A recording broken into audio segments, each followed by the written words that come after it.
Croeso, Siamai, hello and welcome to episode 8 of the Bluebirds Nest, Neath yr Adair Gleision, which, as always, is sponsored by our friends at Dragon Bet. Now, on last week's episode, I did jump the gun slightly. I said that the Dragon Bet betting functionality was live. Unfortunately, they've hit a slight delay, so it isn't yet available. But, as always, please give them a follow across their social media.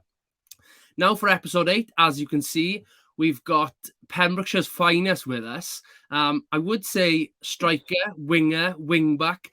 I could even say goalkeeper. It's really fun. Welcome, Jack. Thanks, mate. How are you? Very good. It's great to have you. Now, I've got to mention from the very off, you are sponsored by That Football Drawing. So, Kian, as promised, I've got my mug with me this week. Another great partner of the club. Please give Kian and his social media profiles a follow. There's some excellent simplified drawings across his digital shop on local players, on national players, and global superstars. Excellent drawings, well worth a follow. Please take a look. Anyway, right back to it. Willie, I got a ton of questions for you. I'm going to take us back now to when you were about 16, I think. You're living in Hakin, just outside Hakin, I believe. Milford Avon, mate. Milford Avon. The rivals of Hakin, that is. Is it? Right, okay. That's an interesting question to go straight in for. You played for Hakin as a junior. Yes. Also coming through the club academy system as well. I was going to ask, Hakin senior, you'd started your senior football journey with them then at 16. You were called up to the Haverfordwest first team by then manager Sean Cresser. So just before I ask that question then, why did you turn out for Hakin and not Milford? I'm not really sure.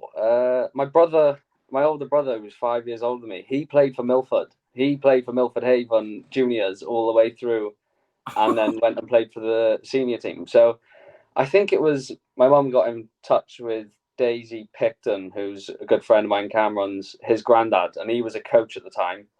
Okay. They only started at like under sevens anyway, so I was like 5 years old playing with the bigger boys, and it was a lot scarier than what you think. Yeah. But no, it was ever since then. I played for Hakin and I stayed at Hakin. So you've crossed the enemy line slightly down west there. Yeah, I crossed the bridge.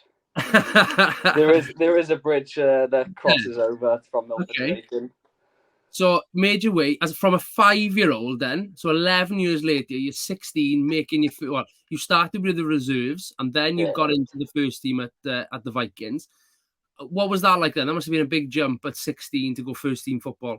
It's hard because that's exactly what teaches you how to play senior football. It is you're this young, confident, cocky boy, and you're thinking, I'm going to rip this up, I'm going to do this. Yeah. Until you have 2 feet around your knees and shin tackles at your shins every time. That's the way it was for the first couple of games as well. Okay, nice. Well, you obviously did show off that confidence and that skill set that you hold, because you were soon picked up by Cresser and the whole management team, I think, and you were brought into the first team the same time as Forsey, I believe. Yes. What was that like? So obviously you were 2 seasons then at Cymru South level. That's another big jump up at a young age. That's a big step up. You don't really expect, like you play football around here and you jump from like Division 5 to Division 1 and stuff like that, and that's a big enough jump. But going from just playing with your local, having a couple of pints after the game, paying £3 for subs, and next minute you're asked by the local county who played a high standard and was still playing a high standard at that time to play football for you. Yeah, so that must have been a good experience for you, particularly, and we spoke to this with Forsey a couple of weeks ago, with a certain Lee Trundle in the squad and things like that. So that must have been an excellent opportunity to learn from a guy like him. Well, it's just an achievement at the end of the day. It's something that not a lot of people say they can do, is play for a semi-professional team. So it was a good experience. It's still a good experience now, especially with the higher division, but it was still a good experience back then. Fab. And with that during that period then came international honours at Welsh schools initially and then Welsh colleges. Yes. that must have been great turning out for your country. And again, alongside Forsey, who you started your junior football with, and I know Alaric Jones was involved as well in those squads. Player of the season for Welsh schools. Yeah. Again, what an achievement, to be fair. You were racking them up from a young age. Tell us about that journey then. Where did that take you? It took me to a lot of places. Been over to Northern Ireland, Southern Ireland, Scotland, and did play and had a nice tournament in Italy, which was very good. 3 games in 5 days. Wasn't so nice on the legs, but it was a nice experience. Yeah, successful? Second year, yeah, not so much the first year. Okay. And how many of those boys from those squad are still playing sort of Cymru Premier level? I couldn't tell you. I know, obviously, I played Sam Snake from Penabon. Yeah. Lewis Webb, who is now at ABBA, but on loan from Swansea. He was in the squad before, like, for the pre-season camp. And by then, by the time we started, he got picked up for Swansea. Okay. Jenks was in there with me for the 2 years, yeah. Me and him are the young ones, so we could play for 2 years. Right. So it was all right. But yeah, he played with us. I can't think of many more that I know that are still playing. 2020 then, so you made your impact and you had your 2-year spell of the first team at Cymru South. We then had that promotion period then during COVID. That must have been frustrating not to be playing. You know, you got a great family of support to come and watch. I've met your gran many times along the touchline there, and obviously your mum and dad and your auntie was a big supporter of the club. It must have been frustrating for them not seeing you, you know, making your Cymru Premier debut and things like that. But you did make your mark in front of the TV cameras many times that year. Oh, I don't. That's not something I like thinking about, because I always get ripped. The Wilson one's the best one. I always get ripped in training for it, and people going, Wilson. Yeah. So yeah, you're in for that. Yeah, it's nice. Like, no, well, to be fair, it was you know, it's all in good faith because it was warranted. You had a really rich vein of form through that late autumn. You know, the club hadn't won its first game, you know, in the best part of 2 months, I think it was. Yeah. Bala away. It's the highly documented 93rd minute winner. That must have been some journey after that on the way home. Yeah, it was. I think we stopped at a Tesco's twice. There was some rubbish left on the bus, and I think it was a couple of beer bottles left somewhere. Oh, okay. Yeah, it was a couple of empty ones left. Just a couple. Yeah, just a couple. Yeah. No, you know, that was the start of a really good spell for the club, and you were at the forefront of that, I suppose. With, you know, you took goals well at TNS. I think Bala at home again. That was a late one in front of the cameras, I want to say, as well on that one. Where the celebration, well, many celebrations came in, running to the corner flag and sliding. Yeah, there's not many of them knee slides anymore, but I've had to tone them down a bit. But no, yeah, the Bala one was the best one, because I think we all got struck with COVID as well straight after. Oh, was it? Oh, right. Yeah, okay. About 13 of the team had COVID after that celebration. When they all piled you on the floor. Brilliant. Yeah. I didn't know that. Okay. It was I remember, you know, I wasn't involved in the club particularly too much back then, but I was an avid fan watching from afar. I remember Wolvesy got asked in a post-match interview, quite openly, really. Look, there's rumours of Jack Wilson's in the spotlight, this club circulating, and there was a lot of gossip around you then. How much were you aware of that? That sort of, you know, were you excited by it? Did you just not want the spotlight? Yeah, it's a weird one, because you like having the spotlight, but when it gets too much, it gets awkward, if you know what I mean. I knew that there was speculation, and I had rumours and stuff, and one or two said something, but it's not like and there was nothing for definite. You're playing for Haverfordwest. Yeah. It's not like you can go and have a jolly about then. It's something you still need to work on, and you're playing for Haverfordwest, so it's something you need to carry on. That's testament to you and a lot of the other guys, you know, Forsey in particular, where you've had that moment in the spotlight and clubs are circulating and rumours and things like that. So it's great that, you know, obviously you've signed a 2-year contract recently and things are high flying. We'll come back to to that sort of the next steps and this season, perhaps later on. But we've mentioned Hakin, and I think it's right that obviously on this episode we highlight their success and their adventure at the moment. It's they're obviously reigning champions in Pembrokeshire Division 1. There's many former Bluebirds within that squad. Obviously, know many of them personally. Leon Luby, Ashley Bevan, Matthew Broom, Sam Franklin. I think Brits, yeah, of course. Nicky Woodrow, Jake Mary. There's a whole host of former Bluebirds players there, and they're on some run. They've obviously, quite easily dispatched of West Wales Premier champions, Penlan. I think that was a tie that half of Pembrokeshire ended up in Hakin watching, looking at the photos. I think that was 4 or 5-0. Then, as we spoke to Fossey about a couple of weeks ago, they were heading to Avonlido on Saturday just gone, and they came away with the victory, 1-0. I think it was 83rd, 84th minute goal. Yeah, last 10 minutes, wasn't it?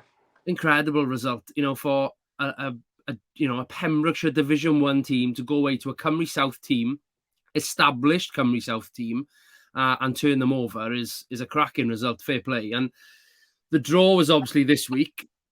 Many of us have had a conversation saying it's odds on it's going to be Hakin away.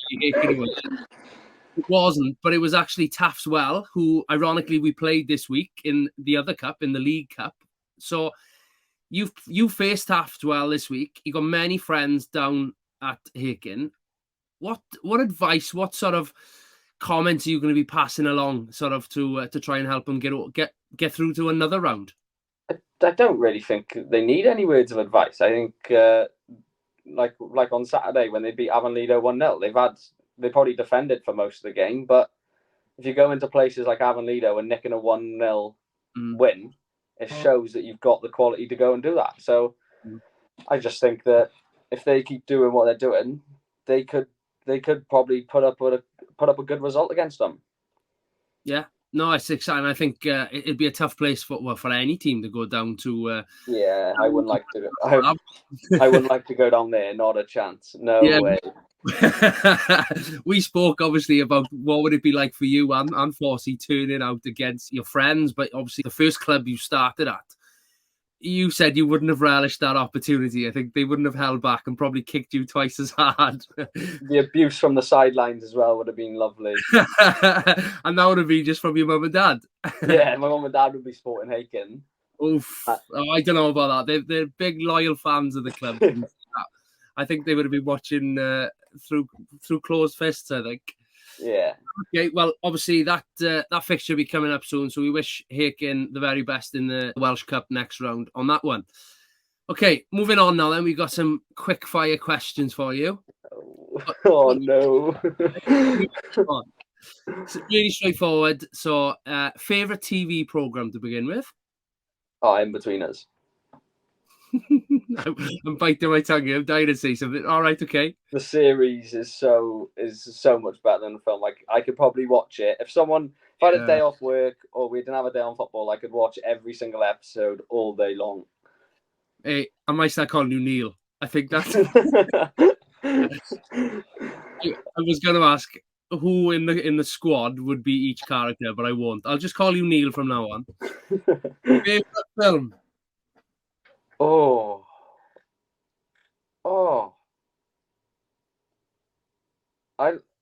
It's a weird one because I like quite a lot of films, and I'm a big Batman. Well, I'm a big Joker fan, and I love the Joker. So any film that's got the Joker in it that's played well is probably up there with my best.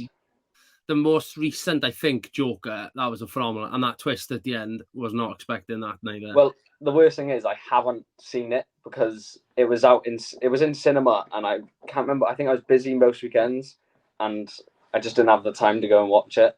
Oh yeah, it's class. So you're a massive Joker fan, but you haven't seen the film. I haven't seen the last recent film. It's mental. It's classic Willie statement, that is. I love it. Music next then. Your favourite band or singer? I think it's got to be, like, growing up with listening to my mum and auntie, it's got to be Take That. If that's like the band, it's got to be Take That. The amount of times I've been and heard that them play is a joke. It's take that all day. Now I didn't know this, but cricketer, you've been a lifelong cricketer. Any other sports you play? Bit of rugby. Used to play rugby. Okay. Obviously you can't because it's a Saturday thing, but no, cricket in the off season's good. I love a bit of cricket. And who'd you turn out for down west? Here, Branston just got promoted to Division 1, see? So one's to watch next summer then? One's to watch. Okay. Anyone else we'd know who plays for Branston? No. I tell you, Nicky Woodrow used to have a couple of games for... Okay. Yeah. And, that is literally it. And I'm thinking you're a bowler more than a batsman. I used to be until my knee, but yeah, now I'm a batter. Dead or alive, who would you like to have a meal with? Paul Gascoigne. I've already thought about this. I've seen, you've asked it on everyone's, and I was like, I know exactly who I'm picking. I know exactly. Gaza. But he's coming to Carmarthen in a couple of weeks. I'm going to head up and go and watch that show, I think. I saw it advertised, but like by the time I was even looking at tickets, I'm pretty sure it was like sold out and stuff like that. That would be... stories would be unreal for that. I'd love to just sit down and just have like a 2-minute conversation with him. I reckon he's right off it. Like his head is mangled. He just come out with some hilarious stuff. Your last meal, if you were to choose, what's your favourite ever meal? Chicken madras. Nice. Yeah. Okay. Yeah, I can go with that. What gets on your nerves the most? There's a couple. I'm quite a moany person. Never. No, I wouldn't say that. But I don't mind like people eating with their mouth open. I don't mind it to an extent, but like if you do eat with your mouth open and it's proper slap in the lips and all, I have to walk out the room. Yeah, that's a fair shout, to be fair. Your biggest phobia? Spiders. Spiders or heights. Not good if you're working on a roof like I do, but yeah. I was going to say, yeah, that must be quite tricky. It's all right when you've got scaffolding around you. When you're on a roof ladder and you've got a 30-foot drop, it's not so fun. Brilliant. I think you're the first person I know who's a roofer scared of heights. That's just, again... I'm a carpenter, I'm not a roofer. Right, okay. Chinese or Indian? Indian. I did have a chicken madras earlier. No. Nan was over and she was like, "Oh, I'm thinking about ordering an Indian." I was like, "Oh, will you get me one?" She's like, "Yeah." Lush. Indian paid for. Where's the Indian down with you? About 5-minute drive. Essence of India is called. It's a joke. That's 5 minutes. It's too close, that is. No, this is an interesting question because obviously you're a bit of a utility man the last 18 months. Oh. You fill in, literally, and I joke about it. You've played striker, winger. You featured in the midfield. You've obviously played wing back a lot of your football in the last 18 months. You've also played in goal, like I said. Where'd you like play? Where's your favourite position? Right winger or left winger. Doesn't really matter which side, but as long as I can go, like I can attack that way and not do so much defending that way, is probably the best thing for me. Okay, no, that's fair enough. And I think probably overall that's where I think you're at your best as well. You've had a lot of last minute winners, and I don't know whether you've hit a hat-trick for the club, but if Never.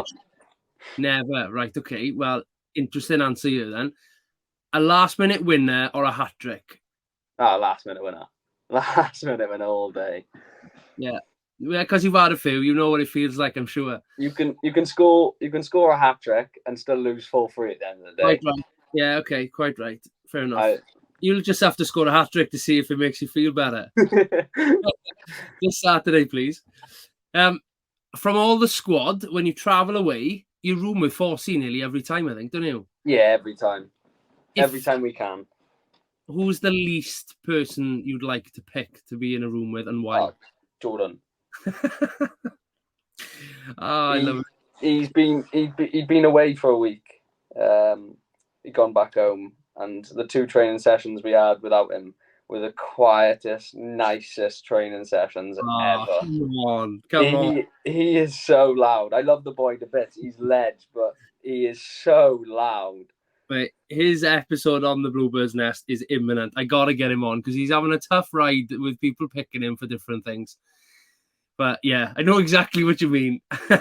Love you really, John. Pre-match rituals then? Anything specific you do every game? Nothing like really. Just make sure that my socks, when I put tape, obviously with the cut-off socks, with the tape, they have to just be the same height, and so do my shin pads. And that is it. Okay. I thought you were going to say you have to wear your Crocs to every game or something. Nah, it's a fine. I'm telling you now, if I was able to wear my Crocs every game, they'd be on my feet 24/7 in half a dress. Brilliant. With the socks as well. Like you just, yeah. No wonder they brought it in to fine you, letting the squad down. Favourite moment since you obviously started playing for the senior team? Oh, I'm not going to say the Bala one because that's my highlight, but probably the favourite, just like as a group as well, was when we stayed up and beat was it Barry? Yeah, that one. That one's probably the best one. It was like the best. Like we secured our safety and we still had a couple of games to go in the season, so it was nice. It had been such a turbulent season last season. Up and down, up and down, up and down, up and down. Yeah, the mixture of emotions. It was almost that relief more than anything, wasn't it? It was. Yeah. No, and if I'm honest, that's probably of the year what I would pick as well. It was one of many standout ones. Okay, so you didn't pick a goal there, so I'm going to ask you, what's your favourite goal then? The TNS one, not the Bala one, the TNS one. What, including the celebration then, the somersault? With the front flip at the end of it, yeah. / side flip. To be fair, I've seen you score some great goals. The Kevin Druids away. Well, even this week, you made me laugh this week. You've scored, obviously, the equaliser at Taft's Well this week. Across, I'm assuming, by your reaction. It's bobbled square off my ankle. It's meant to be a pass to Forsey. If you watch it back, it's like Forsey's in the middle and he's got no one round him, and I've just gone to pass it into him and it's bobbled and it's just knuckled into the top bins. Wow. I don't think anyone saw it as if it was going in the top corner. I think even the keeper was probably surprised. I thought it was going over. I looked at it and the way it dipped at the end I was just like, oh my God. I felt bad, if anything. Like, it's one of them. I put my hands up. I felt sorry. If I meant it, then fair enough. But the fact that I've crossed it and it's just done that. Literally went, sorry, I'm sorry. Yeah, sorry. Like, it's not my fault. The dream team. So 5 players or members of the coaching staff who would be in your training match dream scenario. It could be anybody. Keeper, Zach. He just amazes me in training. He just constantly, I'll hit one close to like the corner and I'll be thinking, oh, that's a goal. And he just somehow gets across and most likely catches it as well, just to annoy everyone. I'm going to go with a 2-1-1 as well. So it's going to be Pems, because I'm playing long ball 5-a-side. I am. It's not. There's no, and he might even do a stint up front for me. Utility. I'm going to include one of the coaching staff. I think I'm going to be probably the only person too, and it's going to be Mickey Ellis. Back in his day, there has been some great stories around the club that Mickey Ellis was some player in his day. So Mickey Ellis in his prime. I would have H in the 10. And then I'm going to go with Forsey up front. I want him dogging up there with Pems. If Pems ever goes up there, I want him up there running around him. Yeah, like Bellamy and Hart and them too. I'm surprised you haven't picked yourself. No, not myself. Okay. No, that's some squad again. Yeah, the Mickey Ellis stories are folklore down west. He's got a wonderful effort. He still has, to be fair. He's still striking the ball well.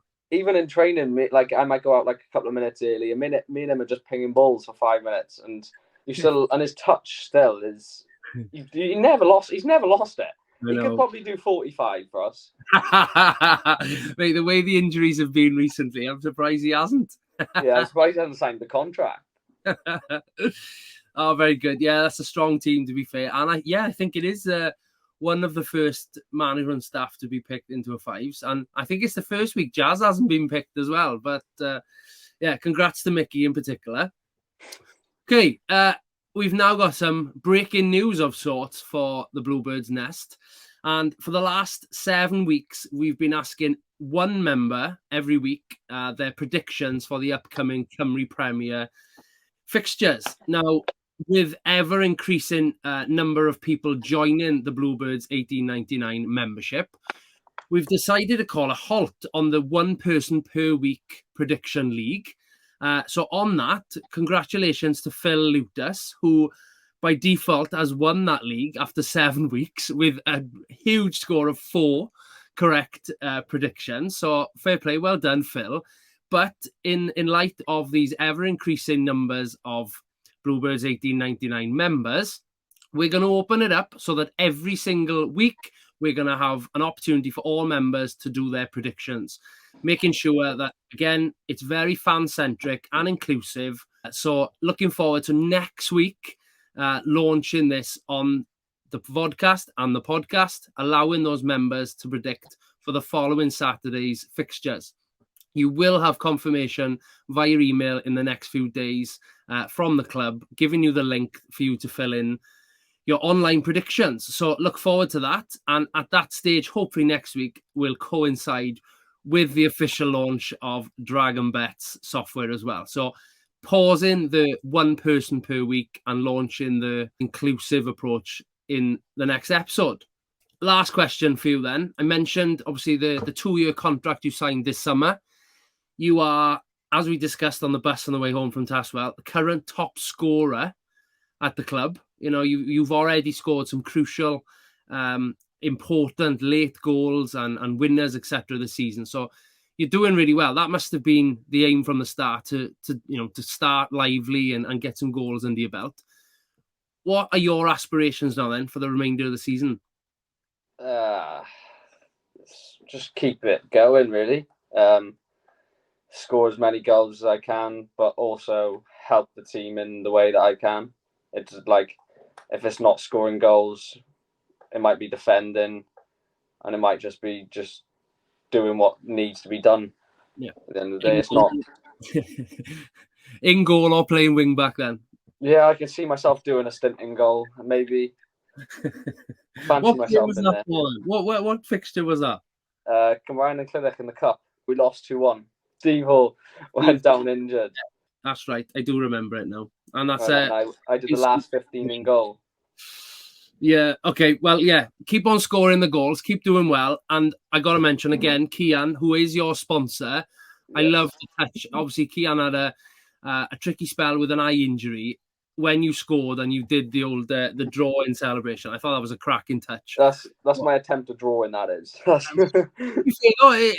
It was noticed by a lot of people. I thought it was a lovely touch for your sponsor to almost wish him well and things like that. So we look forward to seeing more of those celebrations now over the next 20 odd games. Haverfordwest entertain Flint Town United this weekend, live at the Oggy Bridge Meadow, 2:30. Look forward to seeing you all there. As always, though, if you can't make the game, Tom will be on play-by-play match commentary on the Twitter in particular, if you can't attend the fixture. Jack, again, thank you for your time, mate. Appreciate it. And Thanks, more goals on the weekend, please. Hopefully, mate. Yeah, I'll try.